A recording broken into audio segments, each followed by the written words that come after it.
entender en los juicios sucesorios, en el que se tiene como patrimonio propiedades rurales de hasta 50 hectáreas o propiedades urbanas cuya evaluación fiscal no exceda de 300 conales mínimo. Bueno, ¿cuál es el presupuesto para que se pueda considerar que existe un juicio sucesorio? En primer lugar, para que se produzca la sucesión es necesario el fallecimiento de una persona o la declaración judicial de su muerte o la ausencia con presunción de fallecimiento. Cualquiera de estas tres circunstancias habilitan entonces a promover un juicio sucesorio. Y la sucesión, en síntesis, no es más que el modo de que se difiere. ¿Qué significa deferir? Ofrecer en abstracto a todos los herederos y transmitir el patrimonio de una persona fallecida. Lo que hace la ley es poner a disposición de los herederos, si estos quieren, no se le obliga a nadie a aceptar la sucesión, ¿verdad? La herencia tampoco. Bueno, ¿y qué es la herencia? La herencia es el conjunto de bienes de la transmisión, es decir, el conjunto de bienes que tiene el causante al momento de su fallecimiento. Y ese es el patrimonio que se transmite. Dijimos que lo que se transmite es un patrimonio. ¿Por qué? Porque lo que se transmite es todo el conjunto de bienes de la persona que se compone. Ustedes saben que los bienes no solamente se componen de activos, sino también de pasivos. O sea, el patrimonio se compone de un activo y de un pasivo. ¿Quién es el causante? Esta es una terminología que tenemos que entender. El causante es el dueño del patrimonio, el que ha fallecido y que dio motivo a la apertura de un juicio sucesorio. A él también se le llama el autor o de cuyos también.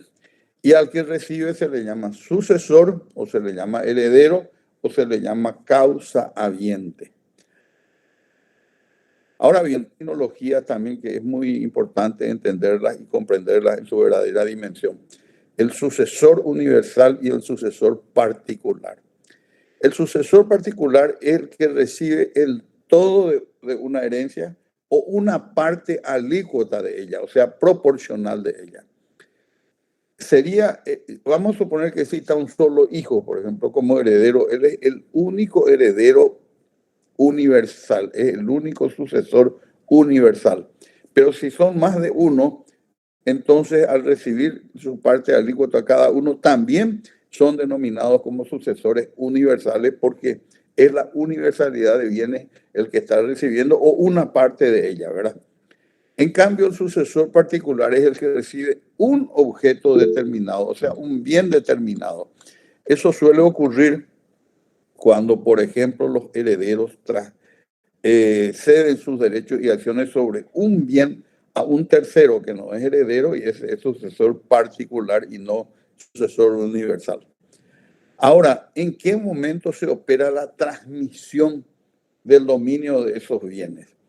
Y la legislación parte de una ficción jurídica, ¿verdad?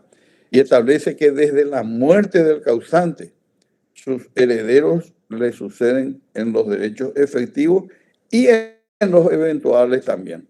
Por eso se tiene que tener en cuenta que independientemente de que la declaratoria de heredero y compañía va a surgir con posterioridad, sin embargo, la ley supone que desde el mismo instante en que falleció el causante, ya el heredero entró en posesión de esos bienes.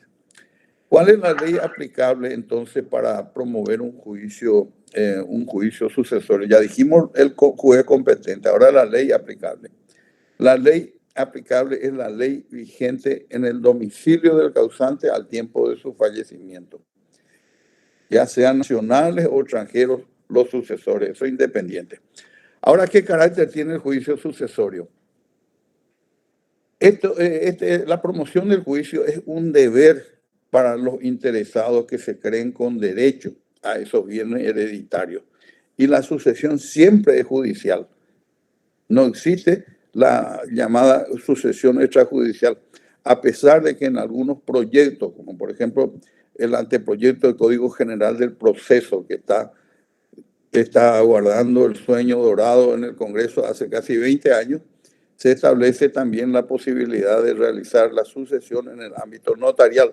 O sea, le atribuye también competencia a los notarios públicos para poder dirigir un juicio sucesorio en tanto y en cuanto no exista ningún tipo de conflicto entre las partes. Y ustedes saben que en las sucesiones, en los casos muy puntuales, suceden los conflictos entre los herederos. Bueno, ¿qué objeto tiene el juicio sucesorio? Primero, determinar la calidad de heredero de la persona. En segundo lugar, establecer cuáles son los bienes que conforman el activo del patrimonio. En tercer lugar, determinar también las obligaciones a cargo de la sucesión. O sea, permitir que los interesados entonces vengan a reclamar y a formar lo que se llama el pasivo de la sucesión, a fin de satisfacerlo, porque para dividir aquello previamente se deben pagar las deudas, ¿verdad? Y por último, el objetivo final es repartir los bienes sucesorios una vez cubiertas las obligaciones o se hayan cumplido las condiciones establecidas en el testamento.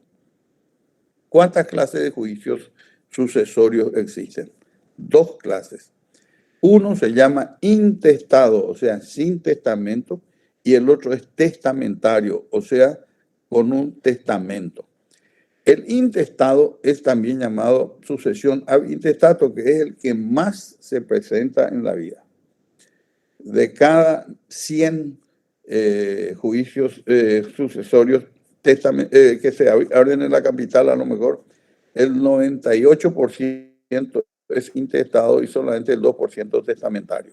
Esto se da entonces cuando el causante no dejó testamento o si el testamento que dejó no instituyó herederos, porque van a ver ustedes que en el testamento puede el causante concertar un testamento, pero no instituir herederos, sino disponer otras cuestiones, y esas otras cuestiones son simplemente las que integran el testamento. Profesor. Por eso, en este caso, sí. Buenas tardes. Al respecto, una consulta.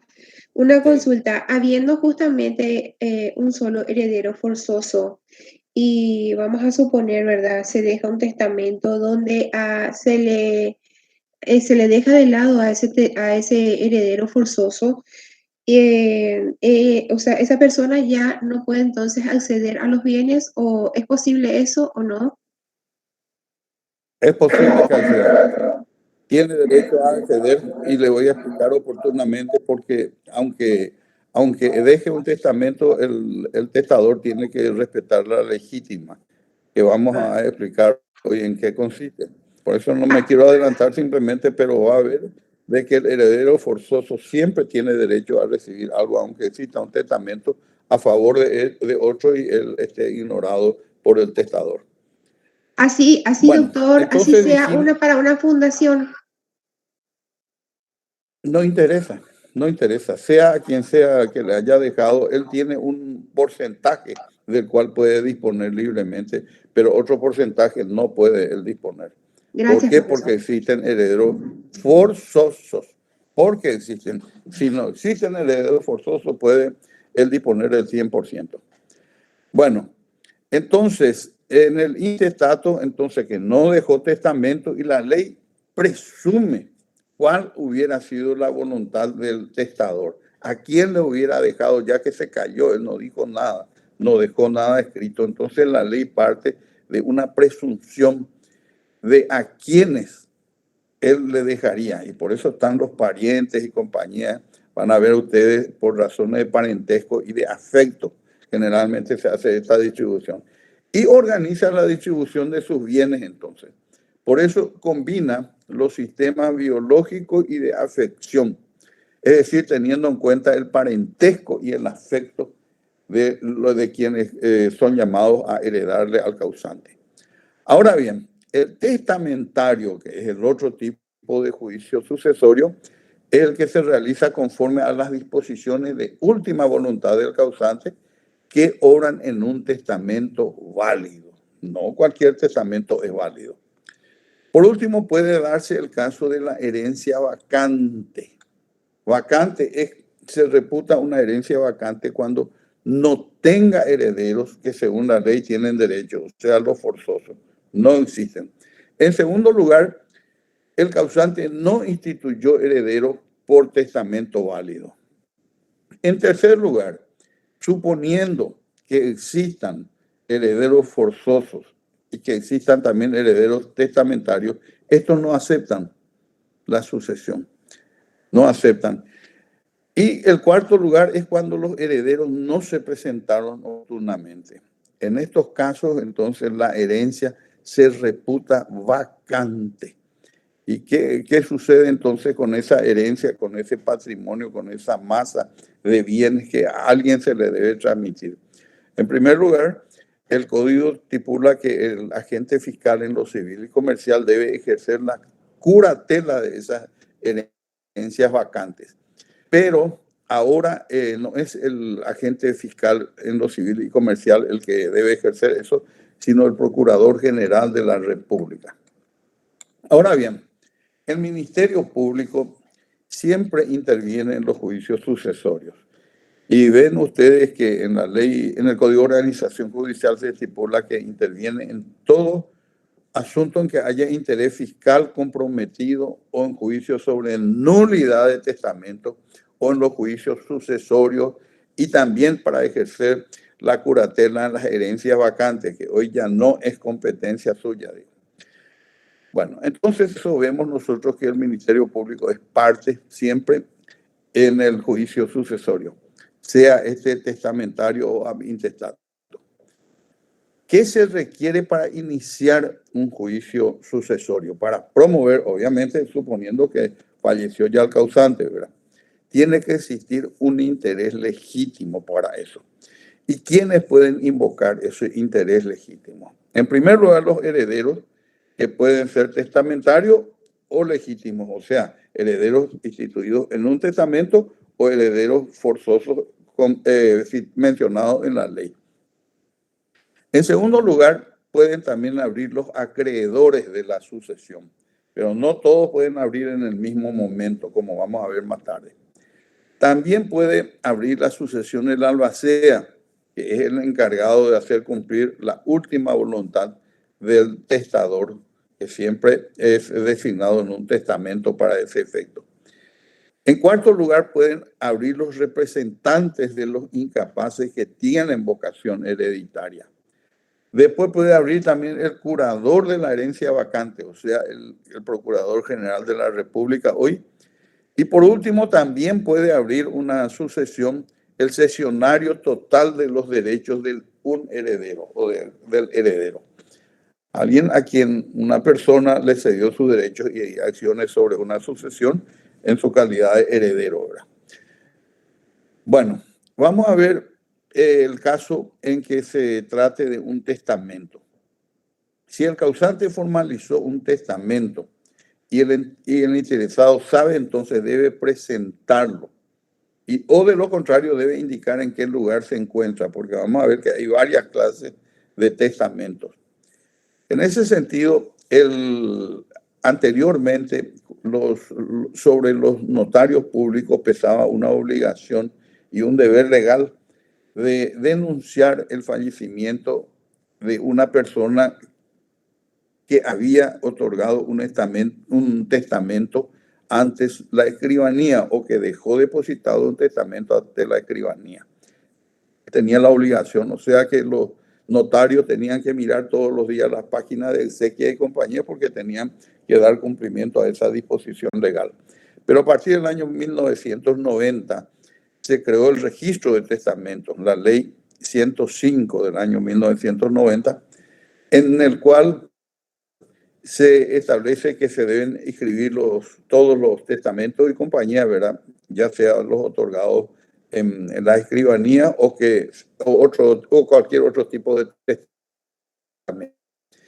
El juez al decretar la apertura de una sucesión, especialmente cuando es intestato, ¿verdad? La primera medida que debe adoptar, además de tener por iniciado el juicio, es recabar informes del registro de testamentos para ver si existe o no un testamento inscripto. Y si hay, entonces para que envíe una copia y, en fin, para que se proceda conforme con los términos y la última voluntad del causante. ¿Cómo se comprueba el fallecimiento? Porque el fallecimiento no solamente se comprueba por el hecho cierto del fallecimiento del causante, lo cual, si se produce, va a acreditarse con el certificado del acta de defunción. Pero también puede probarse por una resolución que declara judicialmente la muerte de una persona. Ustedes no olviden, por ejemplo, allá en el año 2000 aproximadamente, el primer día, un 1 de enero del año 2000 creo que era, partió un vuelo de acá de Eastern con destino a los Estados Unidos de América y en el Illimani se estrelló y hasta hoy nadie apareció de entre los pasajeros o tripulantes. Bueno, siempre me viene a esta hora mi chofer. Bueno, y el otro es en el caso de ausencia con presunción de fallecimiento, que también debe ser declarada por un juez. O sea, no es solamente la muerte, sino que también estas dos hipótesis: la resolución que declara judicialmente la muerte o la ausencia con presunción de fallecimiento. Ahora bien, dijimos que este es un juicio universal, porque no es que se persigue un solo objetivo, sino la liquidación de todo un patrimonio.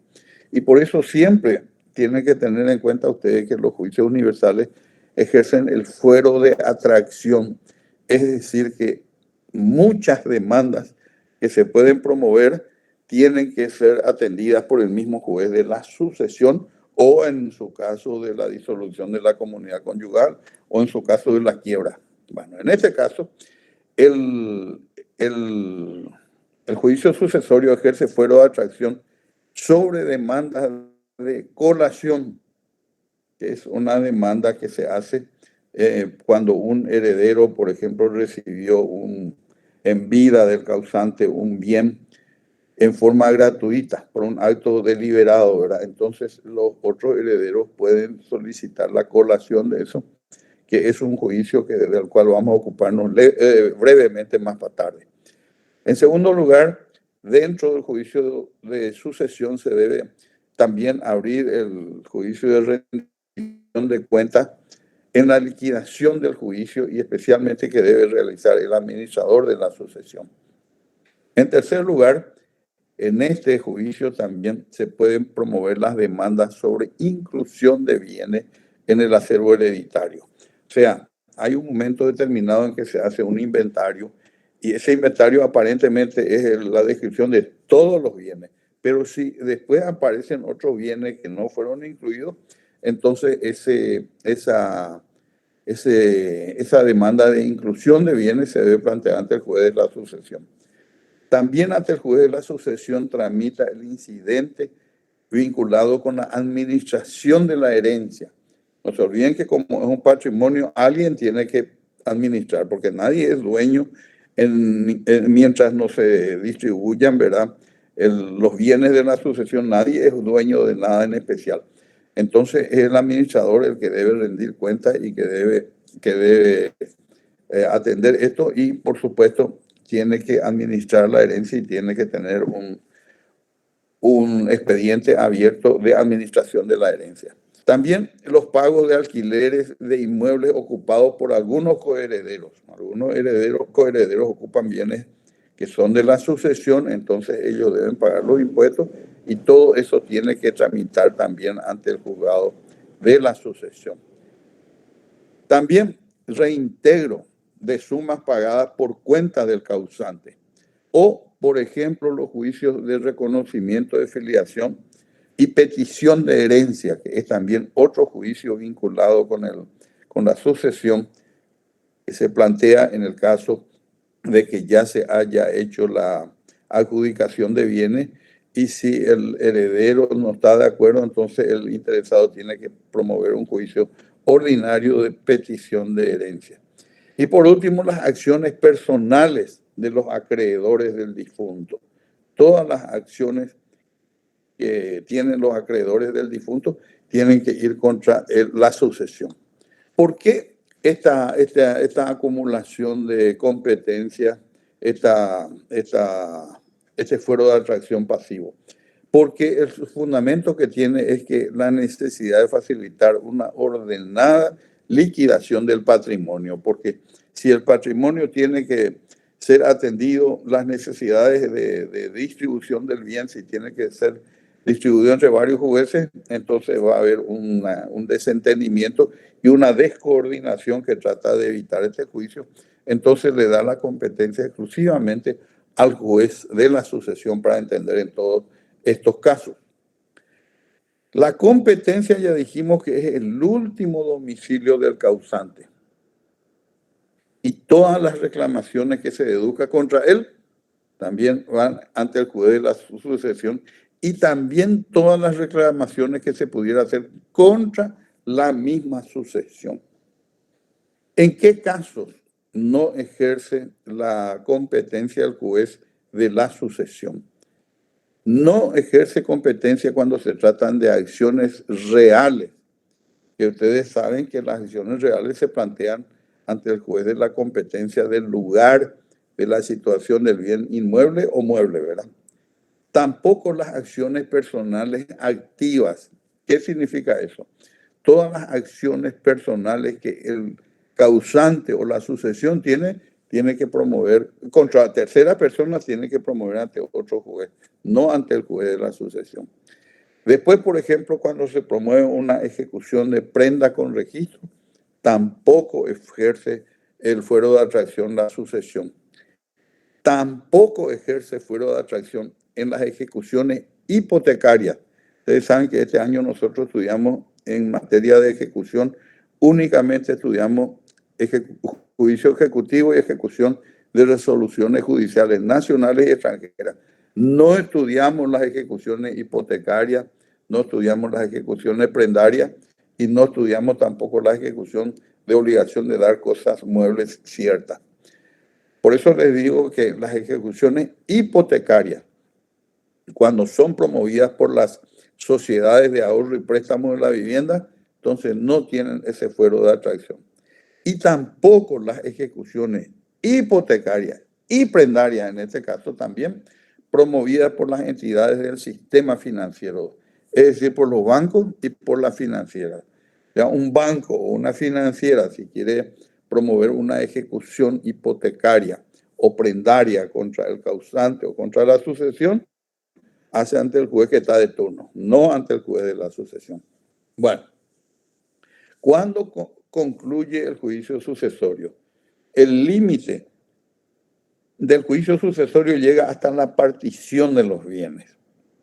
Por eso, cada heredero entonces consolida efectivamente la propiedad de la porción que le corresponde. Y, por supuesto, si alguien tiene algún interés respecto o alguna demanda que promover contra ese bien, la demanda ya se promueve contra ese heredero y no contra la sucesión. Ahora bien, promovida la demanda, el juicio sucesorio, el juez tiene competencia para decretar medidas de seguridad. En ese sentido, el objeto de la adopción de esta medida de seguridad es evitar la pérdida o el deterioro de los bienes y documentos hereditarios durante el lapso que va desde el fallecimiento del causante y la distribución de los bienes entre los herederos. No olviden que el fallecimiento es el que determina la posibilidad de promover el juicio sucesorio y recién concluye con la distribución de los bienes. Y para asegurar entonces y evitar la pérdida o deterioro de esos bienes o de documentos importantes, entonces él puede adoptar medidas de seguridad. En ese sentido, el juez, todos los valores que comprenda el patrimonio de la sucesión, como dinero o títulos o acciones, el Código establece que debe depositarse en el banco que el juez designe, y el banco es el Banco Nacional de Fomento. Ahora bien, otra medida de seguridad que adopta el juez es el de la designación de un administrador provisional, porque después va a haber un administrador definitivo. Bueno, ¿cuándo se designa ese administrador provisional cuando la parte lo solicitó. El juez debe designar un administrador provisional del patrimonio y para eso va a fijar una audiencia para la designación. Ese administrador provisional es designado según estas reglas. Primero, si se ponen de acuerdo las partes que concurren a la audiencia sobre la persona que cumplirá las funciones. Vamos a suponer que van 5 futuros herederos, aún no fueron declarados, y dicen, estamos de acuerdo que Juan Pérez sea, y entonces el juez le designa a ese. Pero si no hay acuerdo en esa audiencia, entonces el juez debe designarle al cónyuge o al heredero más apto, dice, al futuro heredero más apto. Eso el juez designa. Y por último, puede también designar a un tercero cuando no se ponen de acuerdo y o hay una oposición fundada en los intereses contrapuestos que tienen o porque sea imposible la designación del cónyuge o de un heredero. Entonces el juez en ese caso designa un administrador provisional. Provisional quiere decir momentáneo, que va a durar un tiempo breve. Ahora bien, nuestro programa nos exige acá la intervención de la Dirección de Recaudaciones. Y esto realmente hoy ya no se justifica porque ya no se paga el impuesto sucesorio, porque antes era importante la presencia, ¿verdad?, para verificar cuáles eran los bienes, porque sobre esos bienes se pagaba el impuesto sucesorio. Hoy eso está eliminado y sí se paga simplemente una tasa judicial de acuerdo a un porcentaje de acuerdo al patrimonio de la sucesión.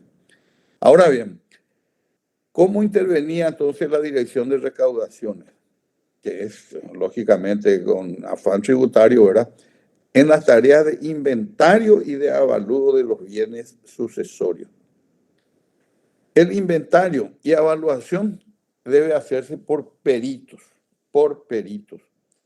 Y ese avalúo deben hacer los peritos que las partes propongan, o si no se ponen de acuerdo, entonces es designado por el juez.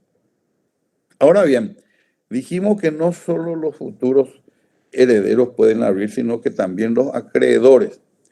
Pero ellos están legitimados para promover el juicio sucesorio recién después de 30 días del fallecimiento. Recién después de 30 días del fallecimiento. La apertura. Pero a veces quieren iniciar una acción contra una sucesión y está establecido que los acreedores y legatarios no pueden iniciar ninguna acción contra la sucesión dentro de los 9 días desde la muerte del causante. Esto es lo que se llama los días de llanto y luto. Pero luego ellos podrán pedir la facción de inventario judicial con intervención de todas las partes interesadas. Cuando vamos a suponer que el acreedor abrió el juicio sucesorio o intervino en el juicio sucesorio, él entonces termina su intervención cuando se presenta en el juicio algún heredero. Y segundo, cuando se provea a su representación legal, salvo la inacción manifiesta de los herederos. O sea, se presenta el heredero y se provee su representación. Salvo que él tampoco tenga el suficiente interés en proseguir el juicio, en cuyo caso entonces el acreedor puede activar la sucesión. Ahora bien, vamos a suponer que existan 2 juicios sucesorios. Y a veces existen 3 y 4 también. Porque no es que al abrir uno ya se cierra la posibilidad de que otro abra. No. Bueno, cuando existen 2 juicios sucesorios, si uno es testamentario y el otro es ab intestato, entonces se establece la prelación del juicio testamentario en principio. Esa es la base. Para la acumulación sobre él de aquel otro. Desde luego que también el juez puede apartarse de esa regla que generalmente se acepta, ¿verdad?, teniendo en cuenta el grado de adelanto de los trámites y de las medidas útiles que él adoptó en el otro juicio ab intestato. Ahora vamos a estudiar la la presencia del administrador definitivo de la sucesión. Dijimos ya el provisional como medida de seguridad. Y este ya es un administrador definitivo hasta concluir la sucesión. Hay sucesiones, señores, a mí me consta que duraron 20 años, por ejemplo. Y los 20 años, el administrador tiene que ser el responsable del cuidado, de la administración de los bienes de la sucesión. Para designarle a este, entonces, el juez convoca a los herederos, porque ya existe una declaratoria de herederos. Van a ver ustedes que la declaratoria de herederos es una sentencia que va a dictar el juez después de cumplir ciertos trámites. Entonces el juez le convoca a los herederos, a los legatarios, o sea, aquellos a quienes le legó algo el juez de parte alícuota, y a los funcionarios para la designación de administrador definitivo. ¿Quiénes son esos funcionarios? Anteriormente eran los de tributación y también a la gente fiscal hasta hoy. ¿Para qué?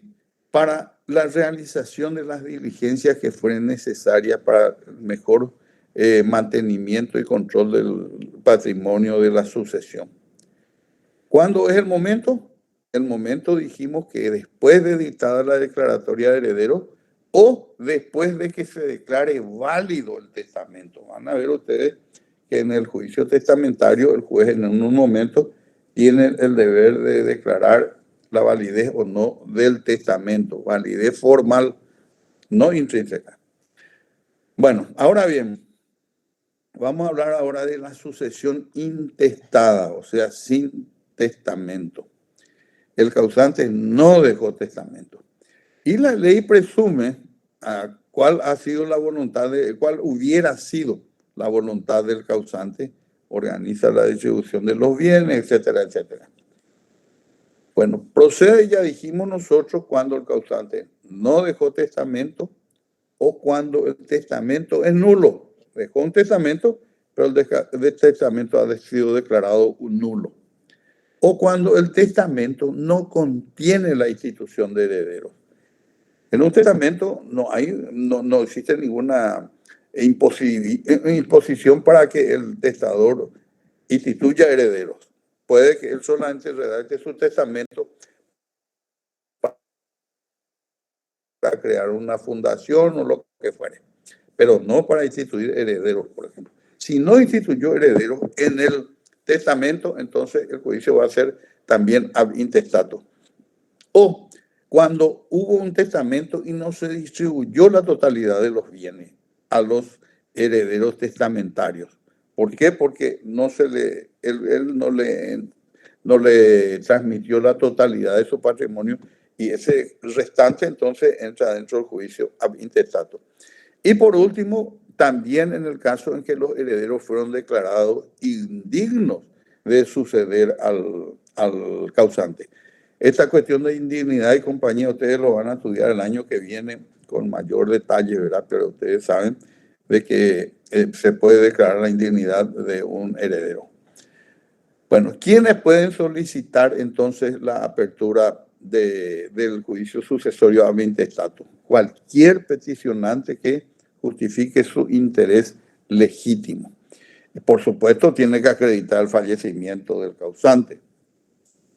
¿Y qué objetivo tiene ese juicio? Conocer la existencia de herederos y luego hacer entre ellos la distribución del acervo hereditario en la proporción que la ley establece. Bueno, ¿qué hace el juez cuando alguien promueve ese juicio sucesorio? Vamos a suponer que promueve un hijo.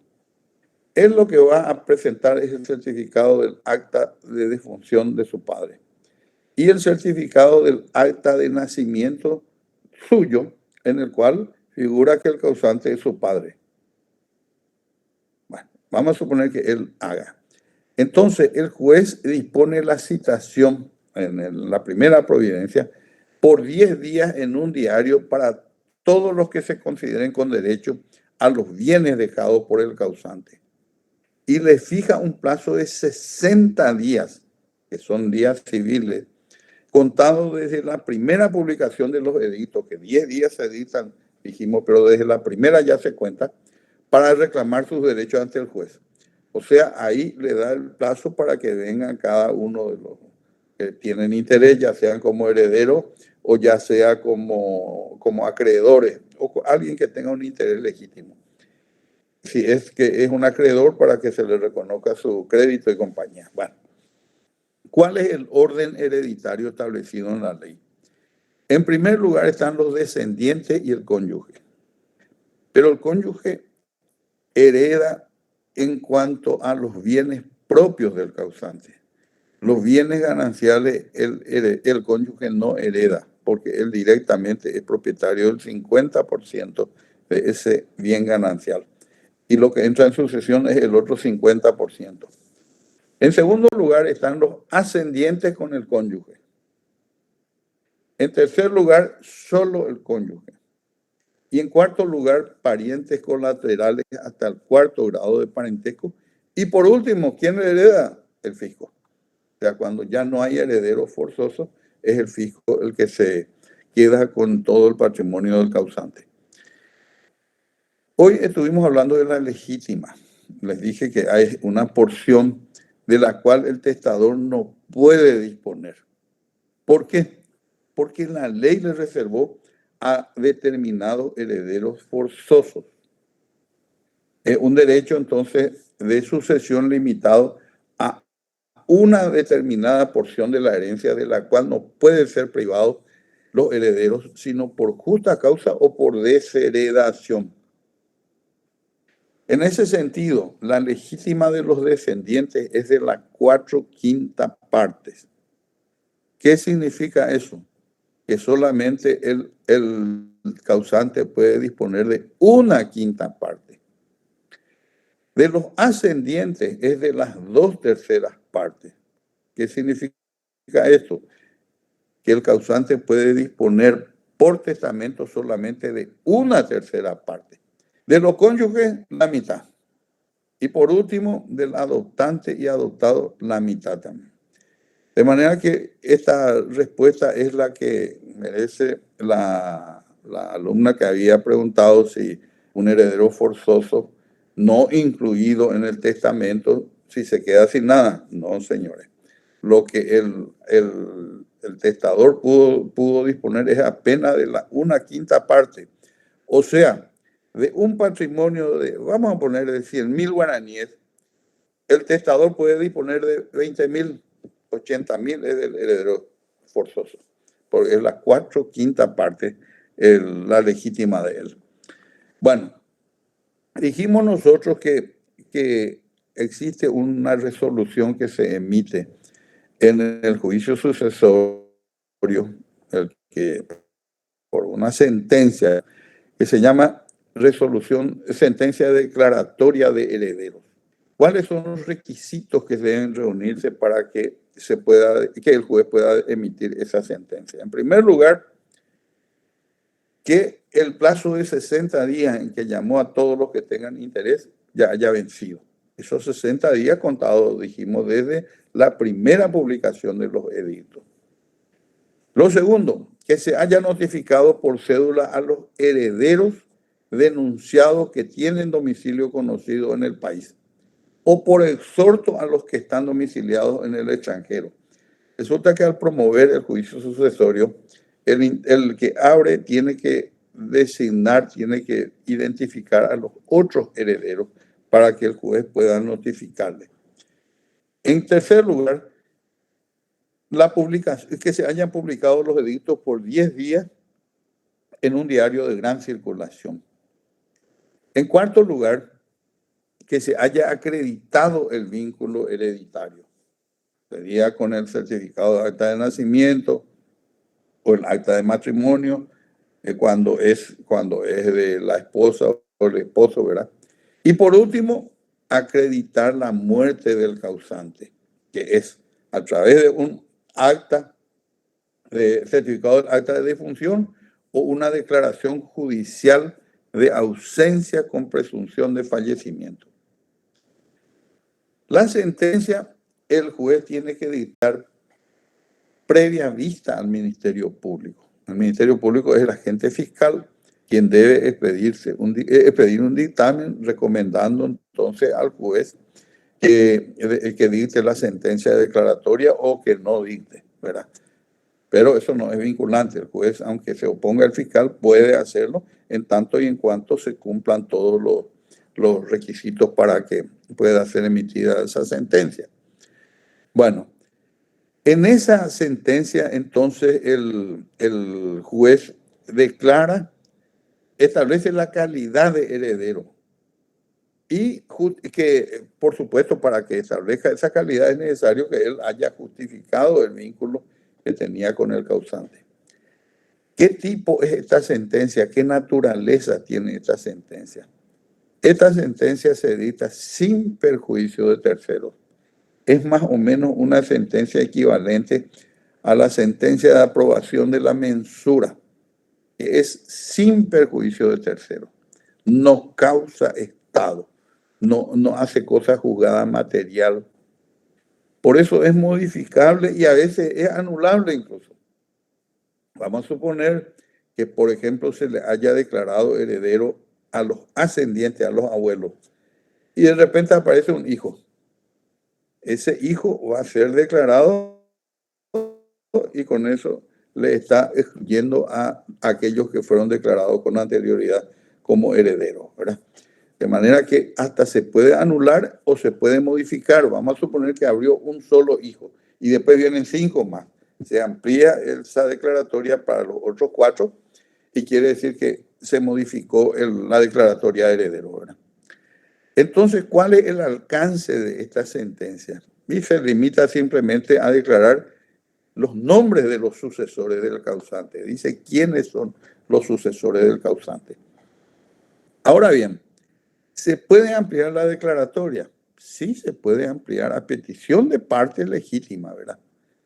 Pero si se amplía después de la adjudicación, debe tramitarse por el trámite de los incidentes con traslado a los herederos y al Ministerio Público.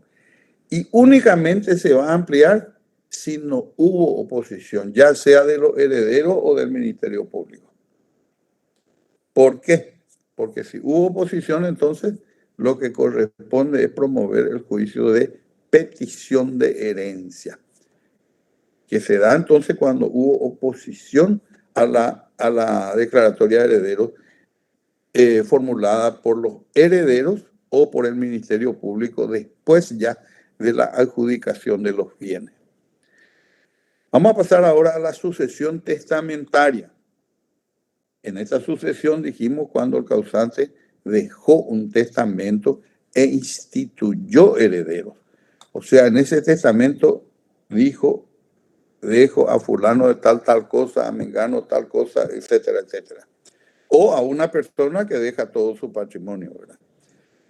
Bueno, el testamento, no olviden ustedes, señores, que es un acto escrito. No existe testamento oral o verbal. No existe. Siempre es escrito. Es unilateral. ¿Por qué es unilateral? Porque es uno el que se desprende de su patrimonio y la otra parte se beneficia. En tercer lugar, es revocable, porque todos los actos, los contratos unilaterales son revocables por el que se ha obligado a algo, ¿verdad? Pero él puede revocarle hasta su muerte.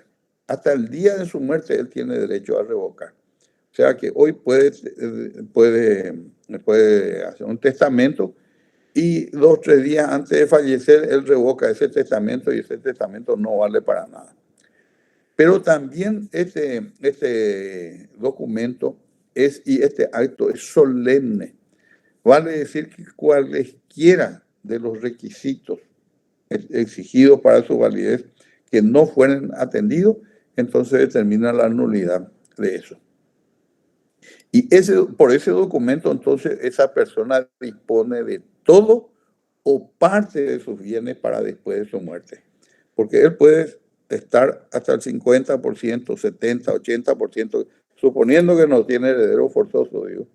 Y ese otro restante va a quedar entonces al fisco. Bueno, por eso tenemos que tener en cuenta que en el testamento siempre se expresa la última voluntad del causante o de la persona.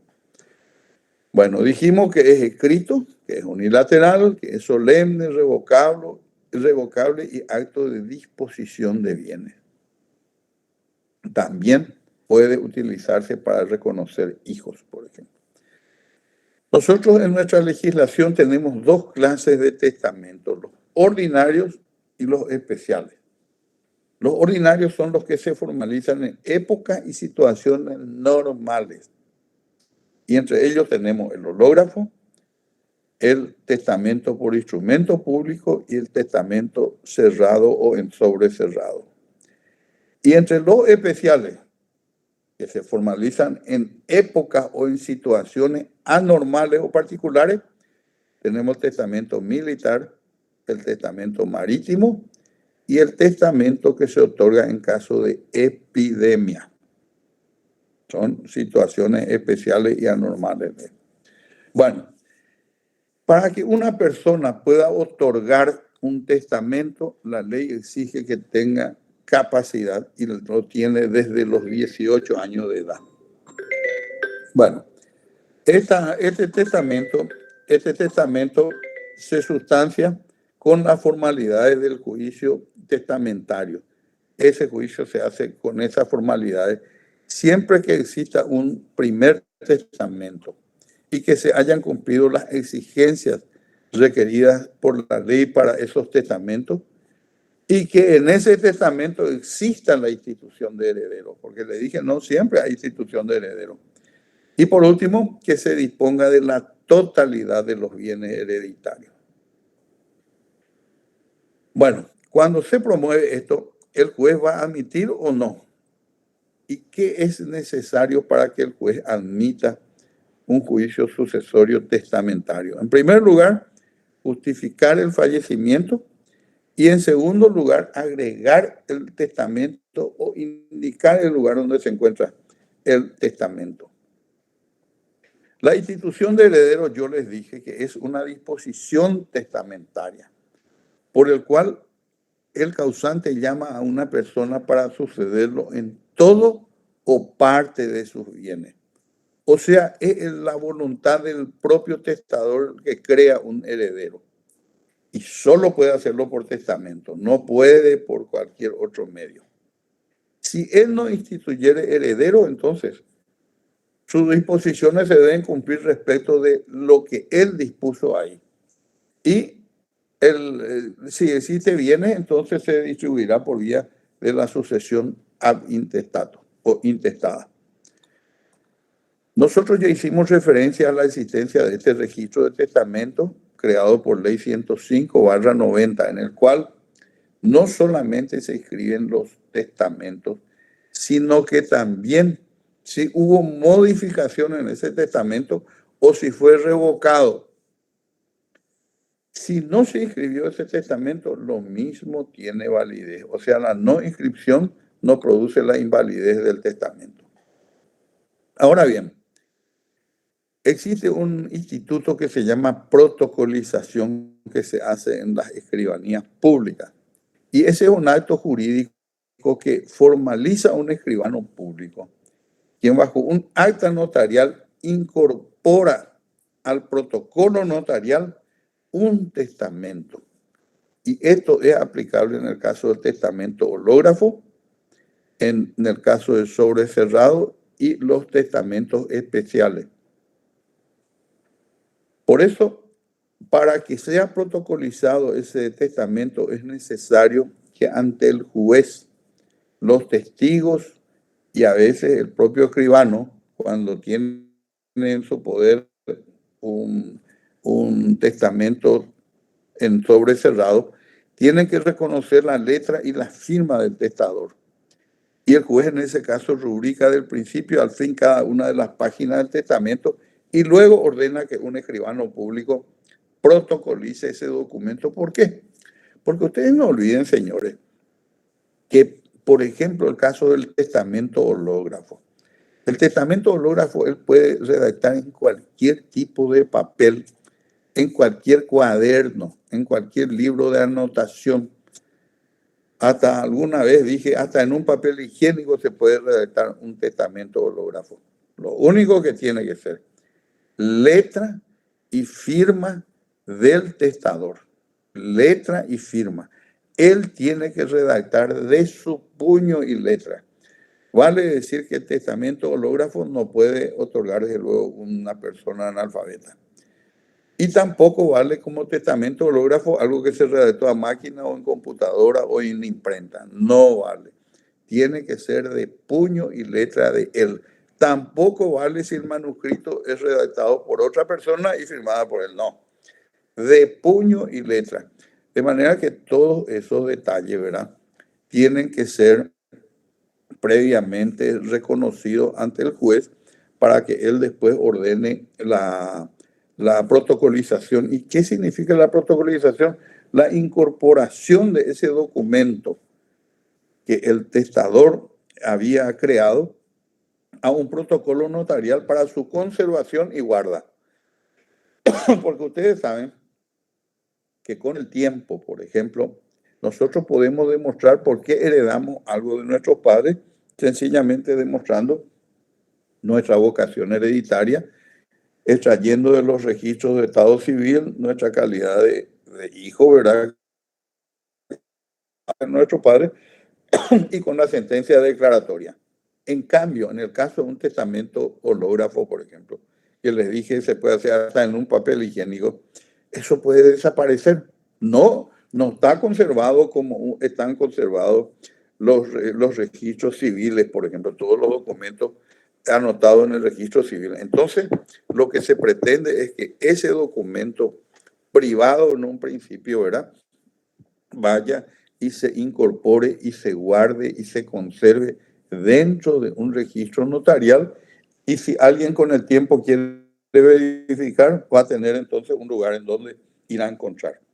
Bueno, por eso siempre antes de protocolizar estos documentos, en el caso del testamento hológrafo o en el caso del testamento en sobre cerrado o en esos especiales que son marítimos,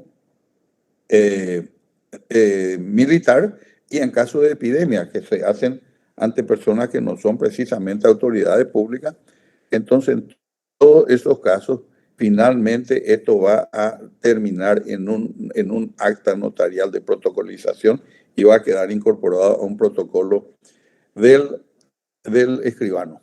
Por eso el juez, antes de ordenar la protocolización, él debe ordenar entonces que la letra, la firma y ambas cosas del testador sean reconocidos por testigos. Lógico, el testador ya no puede hacerlo, ¿verdad?, porque él falleció.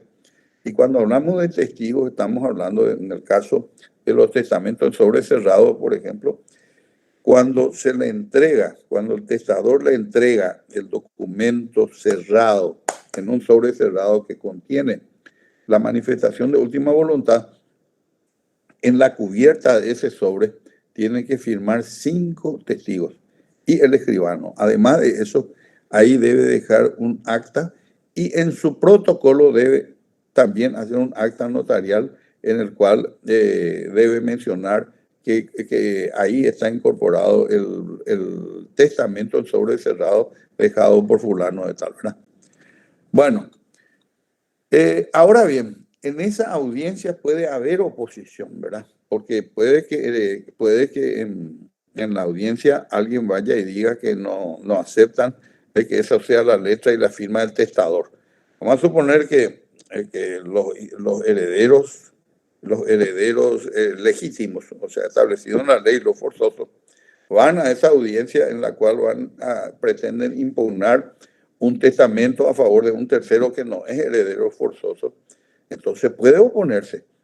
Y si se opone, entonces la ley establece que eso debe hacerse por el trámite de los incidentes y finalmente el juez va a ordenar o la protocolización o la no protocolización del documento. Por eso, él tiene que citarle a esa audiencia a todos los herederos instituidos y a cualquier otro beneficiario y también al albacea, porque no olviden que en los testamentos se pueden designar a un albacea que es el que va a cumplir la última voluntad del causante. Edicto igual, 10 días, entonces, en un periódico durante 10 días para que dentro de los 60 días vengan y compañía. Todas estas cosas son exactamente iguales al juicio ab intestato que ya les comenté. Y estos 60 días no son procesales, son días civiles. Ahora bien, dijimos nosotros que el testamento debe ser aprobado, o sea, la validez del testamento. Por eso, en la providencia que dicta el juez, en el que cita, en el que dispone la citación y notificación, debe pronunciarse sobre la validez formal del testamento. Formal, no de fondo aún. Entonces, eso es esencial para la apertura y tramitación del juicio sucesorio testamentario. De lo contrario, si él no aprueba la validez formal del testamento, entonces no da inicio al juicio. Entonces, si él declara la validez formal, sin embargo, no impide que posteriormente se pueda impugnar por nulidad ese testamento. ¿Y ante quién se va a impugnar la nulidad? Dijimos que el competente es el juez de la sucesión.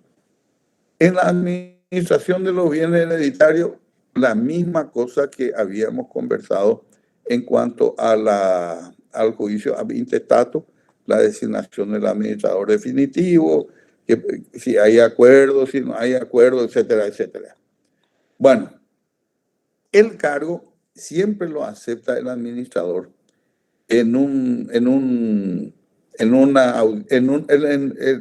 cargo, una vez que se haya designado al administrador, entonces él debe aceptar bajo juramento el desempeñar fielmente las funciones, ¿verdad?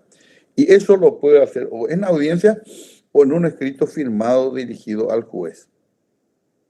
Sin embargo, después de ese juramento, entonces la posesión en el cargo queda a cargo de un oficial de justicia, que es designado por el juez, ¿verdad? Y que es comisionado por el juez. ¿Para qué? Para que tome posesión de los bienes sucesorios, y ese acto entonces se lleva a cabo a través del concurso de un oficial de justicia. Entonces, todas las actuaciones relacionadas con la administración deben tramitar en expedientes separados. En expedientes separados. O sea, acá se tiene el expediente de la sucesión y por cuerda separada un expediente abierto para la administración de esa sucesión. ¿Qué facultades tiene el administrador? Él es representante legal de la sucesión. En la ley está establecida que el representante de la sucesión es el administrador de la sucesión, no los herederos. Y él se rige por las reglas del mandato. Pero ¿qué tipo de actos puede realizar? Actos de administración y de conservación. No puede realizar ningún acto de disposición de bienes. Ahora bien, si hay gastos extraordinarios, que él debe hacer, o sea, algún gasto que no es normal en la administración, él debe hacer previa autorización del juez que lo dicta después de correr traslado a las partes de la petición correspondiente que hace el administrador de la sucesión. Ahora bien, vamos a suponer que en el patrimonio de la sucesión existen bienes. Y esos bienes tienen que producir algo, se pueden dar en alquiler mientras tanto. ¿Y quién es el que firma eso? El administrador. Pero para eso, él tiene que obtener el consentimiento unánime de los herederos. Y también, no solamente eso, sino que también le fijan el precio en el cual va a dar en locación el inmueble y el tiempo. Ahora bien, vamos a suponer que existan demandas contra la sucesión o que la sucesión deba promover, por ejemplo. Bueno, el administrador tiene que estar autorizado para intervenir. Y si no hay acuerdo entre los herederos acerca de la actitud que debe asumir, él debe abstenerse de intervenir en ese juicio. Por eso, él debe estar autorizado por el juez si no hubiera acuerdo entre los herederos. Si hay acuerdo, entonces no hay ningún inconveniente. Pero le tienen que decir qué actitud va a asumir, no es que dejan a cargo de él la decisión de la actitud que va a asumir en ese juicio. Ahora bien, existen cuestiones que impostergables, urgentes, por ejemplo, casos urgentes, y él puede actuar sin esa autorización previa, como por ejemplo cuando está por caducar una instancia, la instancia de un juicio, o cuando va a prescribir un derecho, etcétera. En ese caso él hace, pero él va a rendir cuenta después de su gestión. Pero está autorizado a actuar sin la autorización previa del juzgado, porque eso supone que lleva un tiempo, ¿verdad? La rendición de cuentas, recuerdan ustedes ese juicio que habíamos hablado, también se produce en el caso del administrador de la sucesión, porque hemos dicho en alguna oportunidad que todo aquel que administra bienes de terceros debe rendir cuentas. Y en este caso, el administrador está obligado a rendir cuentas periódicamente, en forma trimestral y luego una rendición de cuentas final, a no ser que la mayoría de los herederos acuerden un plazo distinto. ¿Este administrador puede ser sustituido? Sí, puede ser sustituido por acuerdo o mayoría de los herederos o por renuncia o fallecimiento del administrador. ¿Puede ser removido? Claro que puede ser removido. ¿Cuándo? Cuando su actuación importe mal desempeño en el cargo. Y ese pedido de remoción debe tramitar por vía de incidentes dentro de la sucesión. El administrador tiene derecho a percibir honorarios, desde luego. Ustedes saben que no es una carga pública la que él ejerce, ¿verdad? Y no tiene tampoco un sueldo para el efecto. Entonces tiene que recibir una retribución y por supuesto eso tiene que serle regulado por el juzgado. Ahora bien, nosotros dijimos que al promoverse un juicio sucesorio, ya sea ab intestato o testamentario, el juez debe ordenar el inventario, la facción del inventario y avalúo de los bienes de la sucesión.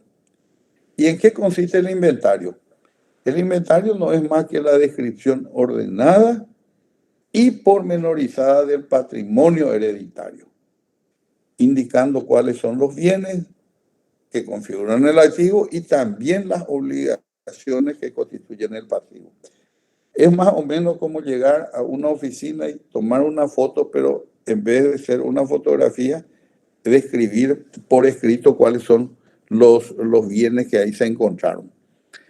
¿En qué forma esto, qué es lo que para qué se pretende hacer el inventario? Para lograr una equitativa y razonable distribución de los bienes, porque en el inventario no solamente van a entrar los muebles y compañía, sino que también después, como bienes de la sucesión, van a ser denunciados los inmuebles, en fin, todos los bienes registrables. Bueno, ¿en qué forma? ¿En qué momento se dispone entonces la facción del inventario y avalúo? En la providencia de iniciación del juicio. Y el juez en ese caso le comisiona al actuario, que es el secretario del juzgado, o al juez de paz del lugar de la situación de los bienes. Se puede abrir una sucesión de una persona que vive por ejemplo, fuera de la sede del juzgado. Entonces, en vez de comisionarle al actuario, se le comisiona al juez de paz de ahí para que realice el inventario. Ahora bien, para ese inventario tienen que ser citados las partes, los acreedores y los legatarios y el representante del Ministerio Fiscal también. ¿Cómo se les notifica? Por cédula. Bueno, ahora bien, cuando está formalizando el inventario, el actuario en tal caso, o el juez de paz en su caso, debe redactar un acta de las diligencias que realiza. Y cuando se trata de muebles, por ejemplo, individualiza debidamente y con precisión, indicando quién es la persona que efectúa la denuncia. Ustedes saben que el causante falleció, ¿verdad? Y en el acto de inventario se dice, este era de él. Entonces dice, la heredera fulana dijo que este bien esta mesa es del causante, entonces incluye ahí, ¿verdad? O por lo menos supone que todo el mobiliario que está dentro de la casa le pertenecía al causante, ¿verdad? En cuanto a los inmuebles o bienes registrables, entonces una relación sucinta de los títulos de propiedad nomás. Y con indicación de la descripción precisa de cada uno. También en esa acta tiene que consignar las observaciones que hacen las personas que asisten o las impugnaciones. Y también debe consignar si se negaron o no a firmar el acta. Pero eso no resta validez al acto. Ahora bien, el administrador de la sucesión ya designado es el depositario de los bienes. O sea, él es el depositario de todos los bienes.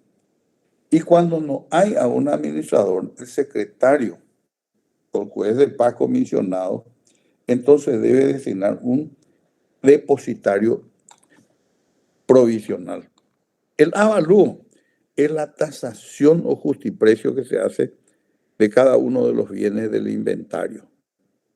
Y el alcance, solo los inventariados serán objeto de evaluación, no cualquier bien que se encuentre, sino los que están incluidos en el inventario. ¿En qué momento se hace eso? En forma simultánea cuando es posible. Simultánea con el inventario, ¿verdad? Y por eso es que se le notificaba a la Dirección General de Recaudaciones. Ahora bien, la evaluación de los bienes se debe encomendar a un perito tasador designado por la parte cuando están de acuerdo o por el juez. Y en cuanto a los inmuebles, se tiene como evaluación mínima la evaluación fiscal, que se justifica, por supuesto, con la boleta de pago de impuesto inmobiliario o la constancia expedida por el Servicio Nacional de Catastro. Si en el inventario se incluyen títulos o valores, entonces el valor nominal de los mismos es el monto de la evaluación, cuando hubiere conformidad. O el resultado de su cotización en el mercado de valores o bolsa, cuando no hubiere, o por un perito, entonces, cuando hubiere disconformidad. Ahora bien, ese inventario y avalúo, que es un acta, ¿verdad? El juez pone de manifiesto en secretaría por 5 días. Durante esos 5 días se pueden hacer reclamaciones al inventario o no hacer nada. Si no se hace nada, si nadie impugnó, el juez aprueba el inventario y avalúa. Y las reclamaciones pueden versar sobre inclusión de bienes o exclusión de bienes del inventario. Y eso también se hará por vía de los incidentes. Ahora, en cuanto al avalúo, también se puede impugnar el valor atribuido a los bienes. Para eso se convoca a audiencia a los interesados para que ellos lleguen a un acuerdo sobre esos valores. Y si a esa audiencia no concurre el que interpuso la oposición, se le tiene por desistido con costa. En cambio, si los otros interesados no asisten, el juez va a resolver lo que corresponde sin más trámite o previo dictamen pericial. Una vez que ha cumplido todas estas etapas, se procede a la partición y adjudicación de los bienes. O sea, el acto de partir o dividir entre los herederos esos bienes hereditarios o adjudicando a cada uno de ellos. ¿Cómo se hace esto? Se puede hacer la partición privada y la partición judicial. La privada se puede hacer si todos los herederos son capaces y están de acuerdo. Entonces ellos se ponen de acuerdo, esto se le va a adjudicar a fulano, esto a mengano y esto a merengano.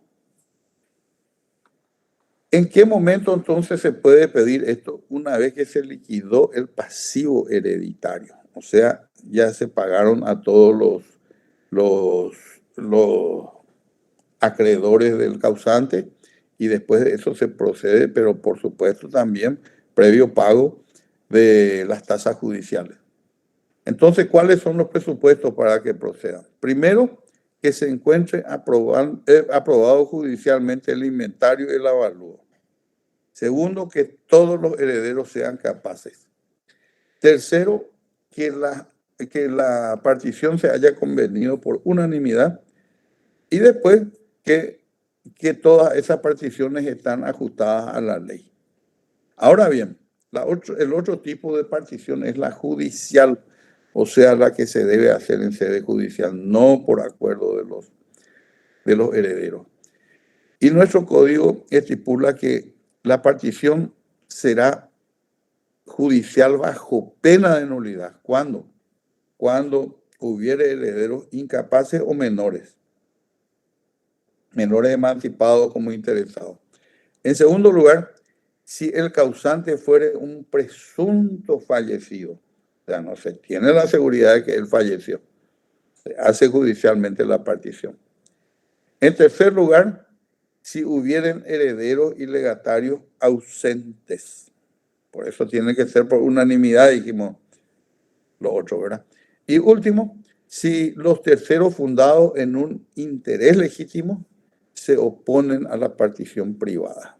En ese caso, entonces, cuando la partición es judicial, el juez debe designar un partidor, que es la persona que el juez designa por unanimidad cuando las partes lo proponen, o en caso contrario, él lo designa.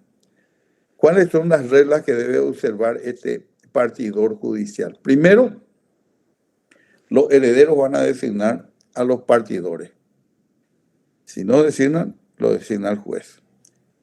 Los interesados van a proponer las bases que entienden más ajustadas por la naturaleza de los bienes. Se va a decir, por ejemplo, este grupo se va a ir al remate, este grupo a licitación, este grupo se va a distribuir de tal forma. Se dividirán los bienes que admitan un adecuado fraccionamiento. Vamos a suponer que hayan 5 herederos y hayan 5 casas del mismo valor. Cada uno se le adjudica una casa y terminó el pleito.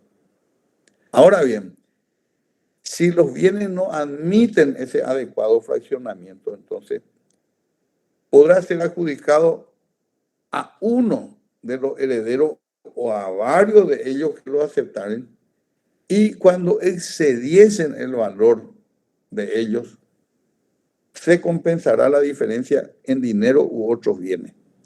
Me explico cómo. Vamos a suponer que habían 5 casas, pero una de ellas valía el doble de las demás. El que se adjudica a esa casa del doble del valor tiene que compensar en dinero o en otros bienes a las demás personas, de tal modo que cada cual reciba la parte que le corresponde. Las cosas que no admiten fácil división o fuesen pedidas, cosas por ejemplo que varios herederos quieren, vamos a suponer que haya una casa y todos quieren adjudicarse la casa, entonces se puede licitar. En el sentido que, ¿qué hace? Se pide que cada uno de ellos haga una oferta por ese bien, ¿verdad? Una oferta que ellos van a pagar, ¿verdad? Porque es la parte que le corresponde a los demás, y se le va a adjudicar al que ofrece el mayor valor. Ahora bien, aunque hubiere incapaces, podrá también diferirse la venta de un bien cuando las circunstancias lo aconsejaren. A veces, por ejemplo, aunque haya un menor, se debe ir a un remate judicial únicamente para eso. Por eso, dentro de lo posible también, se tienen que formar lotes en igualdad de condiciones y la diferencia se cubre con suma de dinero. Ahora bien, si se hacen esos lotes y no se aceptan las adjudicaciones de cada uno, se sortea entonces entre ellos. Y por último, se reserva sin adjudicar bienes bastantes para el pago de los créditos y las cargas pendientes, así como el de los legados. Si existe alguna omisión, esas tienen que ser subsanadas a costa del partidor. ¿En qué consiste en la licitación privada que dijimos que era uno de los modos de partir? Los herederos pueden licitar entre ellos al mejor postor los bienes que no admitan fácil división o que fueren pretendidos por varios herederos a la vez. Y ese precio que se obtiene forma parte integrante de la masa a los efectos de su distribución con los demás herederos. Posteriormente, el actuario expide lo que se llama el certificado de adjudicación de los bienes sucesorios que fueren conferidos y que se expidan judicialmente para su inscripción en el Registro General de los Registros Públicos, en la Dirección General de los Registros Públicos. Ahora bien, existe la posibilidad de una partición de la cuenta particionaria, la presentación de la cuenta particionaria. Una vez presentada ese proyecto de partición, el juez correrá vista al fiscal de la niñez y a la Dirección General de la Niñez cuando existan menores. Los demás interesados son notificados por cédula y el plazo para contestar la vista será de 5 días. Luego esa cuenta particionaria se pone de manifiesto en secretaría para que las partes formulen la oposición que crean o que lo admitan. El plazo de poner de manifiesto es de 10 días y vencido el mismo, si no hay oposición, lo aprueba. Y si hay oposición, señala una audiencia a la cual citará a los interesados, al partidor, al agente fiscal, para procurar el arreglo de las diferencias que existen entre las partes. Tasa judicial se debe abonar antes de la entrega del certificado de adjudicación.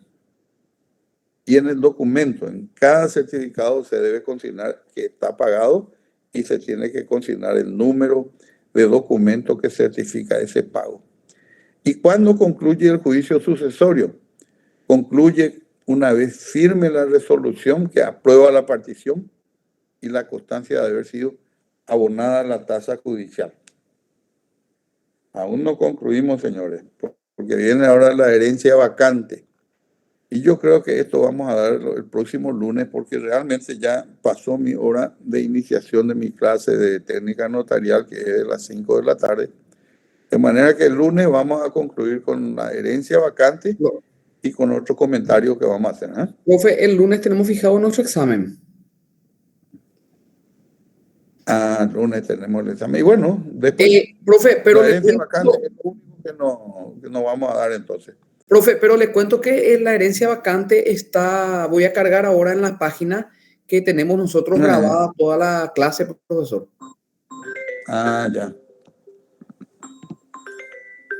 Ya enseguida, Cristian. En 10 minutos estoy. Acá me acaban de llamar y me dan los 10 minutos de tiempo. Yo voy a concluir entonces la herencia vacante. Bueno, profesor. ¿Cuándo se da la herencia vacante entonces? Esa es la masa de bienes del que muere sin dejar testamento y sin dejar herederos forzosos ni voluntarios. Ya sabemos que la herencia vacante finalmente va a parar al fisco, ¿verdad? O que cuando tiene herederos forzosos o testamentarios, ellos no justificaron su calidad de tal, o no se presentaron a la sucesión, o de lo contrario, ellos repudiaron la herencia. En ese caso, entonces, el juez va a designar curador ¿a quién? Al representante del Ministerio Público, curador de esos bienes, porque no olviden que la curatela es de bienes en este caso, y exclusivamente al representante del Ministerio Público, que ahora ya no es el Ministerio Público, sino al Procurador General de la República. Al mismo tiempo ordena que se forme un inventario y ese curador queda sometido a las normas que rigen para el heredero beneficiario y no puede recibir ni pagos ni efectuar pagos sin autorización judicial. Todas esas cuestiones tienen que serlo previa autorización del juez.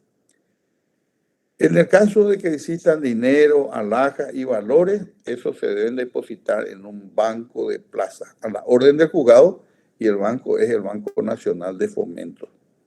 Ahora bien, vamos a suponer que después ya de haber sido designado curador, el Procurador General de la República y compañía, viene alguien que tiene un interés legítimo, un heredero, por ejemplo, Entonces, si él viene a reclamar los bienes, va a recibir en el mismo estado en que se encuentre. O sea que él no puede decir falta esto, falta lo otro. ¿Por qué? Porque él no se presentó a abrir la sucesión y se tuvo que abrir y reputar vacante entonces esa herencia. Con esto tenemos terminado realmente el programa y espero entonces que el lunes próximo ustedes puedan tener un buen examen y que sepan que van a hacer 20 preguntas u opiniones, ¿verdad? Y cada uno con 5 opciones, de tal modo que cada respuesta correcta vale 1 punto y el máximo puntaje que pueden obtener es de 20 puntos. Ojalá la mayoría llegue a los 20 puntos. Buenas tardes a todos, ¿no? Buenas tardes, profesor. Muchas gracias. Tardes, profesor. Gracias, profesor. Hasta luego. Éxitos a todos. Gracias, profe. Gracias, Profesor. profesor.